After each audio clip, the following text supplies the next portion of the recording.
9/4 সুমিত দাসের নেক্সট অঙ্ক 25 দাগ। দেখা যাক কেমন কি দিয়েছে। বলছে দুটি নল একটি খালি ট্যাঙ্ক যথাক্রমে 6 মিনিট 7 মিনিটে পূর্ণ করে। নল দুটিকে যথাক্রমে 1 মিনিট অন্তর অন্তর খোলা হলে কত সময় ট্যাঙ্কটা পূর্ণ হবে? এরকম দুটো নল আছে। নল দুটো একটা 6 মিনিটে পূর্ণ করতে পারে, একটা 7 মিনিটে পূর্ণ করতে পারে, এবং ক্ষমতা সম্পন্ন নল। আমাদেরকে 1 মিনিট অন্তর অন্তর খুলতে হবে। প্রথম নলটা যখন চালু থাকবে দ্বিতীয় নল বন্ধ থাকবে, আবার দ্বিতীয় নল যখন চালু থাকবে প্রথম নল বন্ধ থাকবে, এরকম করে কাজটা করতে হবে। তো আমরা সেই একই নিয়মে অঙ্কটা করে নেবো। প্রথমে আমাদের সেই ছক কেটে নেবো।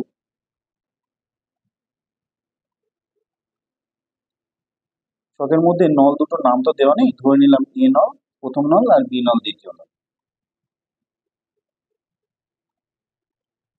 আর এখানে আমরা কি লিখে নিই? নলের সময় লিখে নিই, কে কত কাজ করছে সেই সময়টা, আর এখানে এদের ক্ষমতা। এক একটা নল এক এক মিনিটে কতটা কাজ করতে পারে সেই ক্ষমতাটা বের করে নেবো। তাহলে প্রথম নল নাকি 6 মিনিটে আর দ্বিতীয় নল নাকি 7 মিনিটে করতে পারে। আর আমরা জানি এখানে টোটাল ওয়ার্ক লিখতে হয়। টোটাল ওয়ার্ক লেখার নিয়ম কি?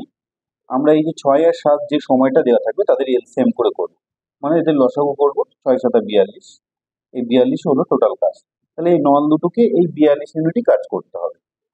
তাহলে দেখো আমরা এই যে এফিসিয়েন্সি কি করে বের করবো, অর্থাৎ 1 মিনিটে কি করে কাজ বের করবো। 6 মিনিটে করে 42 ইউনিট কাজ, 6 মিনিটে 42 ইউনিট কাজ করে, তাহলে 1 মিনিটে কতটা করবে? 6 7 42 ভাগ করলে বেরিয়ে যাবে 7, আর এর ঠিক সেইভাবেই 6 হবে। তাহলে আমরা এখান থেকে প্রত্যেক নলের ক্ষমতা বের করে নিলাম। এবার বলছে নল দুটোকে কিন্তু একসাথে চালানো যাবে না, এ কে আলাদা করে চালাতে হবে, বি কে আলাদা করে চালাতে হবে। তাহলে আমরা যদি এই অঙ্ক কি করব, দুজনাই কাজ করবে 1 1 মিনিট করে, তাহলে আমি 2 মিনিটে এরা কতটা কাজ করতে পারবে সেটা বের করে নেবো। অর্থাৎ প্রথমবারে ধরো 2 মিনিট কাজ করলো, এ 1 মিনিট কাজ করলো, এ 1 মিনিট কাজ করলো, এ 1 মিনিটে 7 ইউনিট কাজ করতে পারে, আর বি 1 মিনিটে 6 ইউনিট কাজ করতে পারে। তাহলে 2 মিনিটে ওরা 7 + 6 = 13 ইউনিট করে কাজ করতে পারে। 2 মিনিট টাইম দিলে ওরা 13 ইউনিট কাজ করতে পারে। এরকম আমাদের 42 ইউনিট কাজ আছে, সব কাজটাকে করতে হবে। তাহলে একবারে যদি ওরা 13 ইউনিট করতে পারে, 2 মিনিট অর্থাৎ একবার, অর্থাৎ 2 মিনিটে ওরা 13 ইউনিট কাজ করতে পারে। এরকম 42 ইউনিটের মধ্যে কতবার 13 যায়? 3 13 39, 40 41 42 অর্থাৎ 3। এই ওরা কি করবে, 3বার তো প্রথম পূর্ণ 3বার ওরা কাজ করার সুযোগ পাবে। 3বার অর্থাৎ এক একবার মানে কত? 2 মিনিট। তাহলে 3বারে ওরা কত?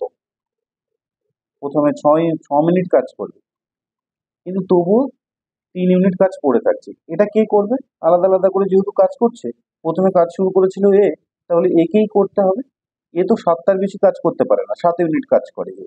তাহলে এই 3 ইউনিট কতক্ষণে করবে? 3/7 মিনিটে। তাহলে এদিকে ছিল আমার, ওরা দুজনা করেছিল 6 মিনিট কাজ, আর এখানে এক্সট্রা আছে এইটা 3/7। তাহলে আমাদের 6 × 3/7 হচ্ছে উত্তর। আশা করি অঙ্কটা বুঝতে পেরেছো। Thank you.